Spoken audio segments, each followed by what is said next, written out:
5 remaja dengan rasa penasaran yang tinggi berjalan menyusuri jalan setapak yang hampir tak terlihat, menuju rumah tua yang berdiri di ujung desa. Rumah itu telah lama ditinggalkan, menyisakan cerita-cerita horor yang beredar di kalangan penduduk setempat. Mereka, yang menganggap cerita-cerita itu hanya sekadar mitos, memutuskan untuk membuktikan kebenarannya sendiri. Rumah itu terlihat megah, dengan arsitektur kolonial yang kini sudah rapuh. Pohon-pohon besar yang mengelilinginya menambah kesan suram, daunnya yang lebat menutupi rumah dari sinar bulan, menciptakan bayangan-bayangan yang menari di dinding-dindingnya. Pintu kayu besar di depan rumah tampak berat dan berderit ketika didorong, seolah menolak untuk dibuka. Begitu masuk, mereka disambut oleh suasana dingin yang menusuk tulang. Bau yang khas dari bangunan tua segera menyeruak, mencampur dengan debu yang melayang di udara. Mereka melihat ke sekeliling, dinding-dinding rumah penuh dengan retakan yang menyerupai urat-urat saraf, seakan-akan bangunan itu masih hidup namun dalam keadaan sekarat. Catnya mengelupas di sana-sini, mengungkapkan lapisan kayu yang sudah lapuk dan mulai diselimuti lumut. Langkah kaki mereka menggema di koridor panjang yang sepi. Lantai kayu di bawah kaki mereka berderak pelan, menambah kesan bahwa rumah ini tidak pernah dimaksudkan untuk diinjak lagi oleh siapapun. Setiap jendela yang mereka lewati tertutup oleh tirai tebal yang sudah mulai memudar warnanya, menyembunyikan apa yang ada di luar, dan mungkin menyembunyikan apa yang ada di dalam dari dunia luar. Mereka terus menjelajahi ruangan demi ruangan.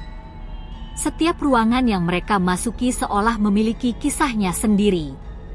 Ada ruang tamu yang penuh dengan perabotan tua, meja dan kursi yang tertutup oleh kain putih, kini sudah berubah warna menjadi kecoklatan karena waktu. Sebuah lampu gantung yang besar menggantung di tengah langit-langit, rantainya berderit pelan, seakan ingin jatuh namun tertahan oleh kekuatan yang tak terlihat. Di sudut ruangan, terdapat sebuah piano tua. Tuts-tutsnya sebagian besar sudah hilang, menyisakan hanya kerangka kayu yang kini sudah mulai lapuk. Namun, entah mengapa, mereka merasakan adanya kehadiran yang berat di ruangan ini. Seakan-akan, piano itu masih menyimpan melodi-melodi lama yang pernah dimainkan, melodi yang kini terkubur dalam keheningan yang mencekam. Setelah menjelajahi lantai bawah, mereka memutuskan untuk naik ke lantai atas. Tangga kayu yang sempit dan curam membawa mereka ke lorong panjang yang tampak lebih gelap dan lebih mengerikan. Udara di sini terasa lebih berat, setiap tarikan napas seolah-olah terhambat oleh sesuatu yang tak terlihat. Di lantai atas, mereka menemukan sebuah kamar tidur utama yang besar. Kamar itu masih menyimpan sisa-sisa kemewahan dari masa lalu, meskipun kini semuanya tampak suram. Sebuah tempat tidur besar dengan pilar-pilar kayu berdiri di tengah ruangan, tirai kelambu yang menjuntai di sekelilingnya berayun pelan, meskipun tidak ada angin yang berhembus. Di sudut kamar, sebuah cermin besar berdiri tegak di atas meja rias yang penuh dengan debu. Ketika salah satu dari mereka melihat ke dalam cermin itu, suasana tiba-tiba berubah. Cermin itu, yang seharusnya memantulkan bayangan mereka, kini menunjukkan sesuatu yang lain. Bayangan seorang wanita dengan wajah hancur perlahan muncul dari kedalaman cermin. Wajahnya dipenuhi dengan luka-luka yang dalam, darah mengalir dari setiap luka, namun matanya kosong, memandang lurus ke arah mereka tanpa emosi. Suasana semakin mencekam saat cermin itu mulai bergetar, seolah ada kekuatan yang kuat dari dalamnya yang ingin keluar.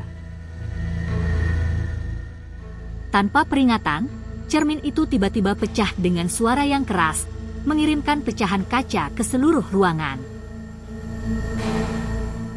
Mereka segera berbalik dan berlari keluar dari kamar tersebut, rasa takut yang kini menguasai pikiran mereka. Namun, lari mereka terhenti ketika mereka mencoba menuruni tangga kembali ke lantai bawah. Tangga yang seharusnya membawa mereka keluar dari rumah itu kini berubah menjadi lebih panjang dan curam, membawa mereka kembali ke lantai atas setiap kali mereka mencoba turun. Seolah-olah rumah itu tidak mengizinkan mereka pergi. Mereka berulang kali mencoba berbagai pintu di lantai atas, tetapi semuanya membawa mereka kembali ke lorong yang sama. Lorong itu kini terasa semakin sempit, dinding-dindingnya seolah bergerak mendekat, menekan mereka dari semua sisi. Rasa panik mulai menguasai ketika mereka menyadari bahwa mereka terjebak dalam siklus yang tak berujung.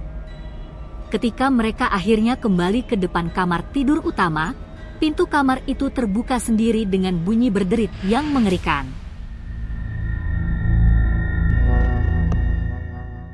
Di dalamnya, mereka melihat lebih banyak sosok wanita dengan wajah rusak yang sama. Mereka berdiri dalam kegelapan, mengisi ruangan dengan kehadiran yang mengancam.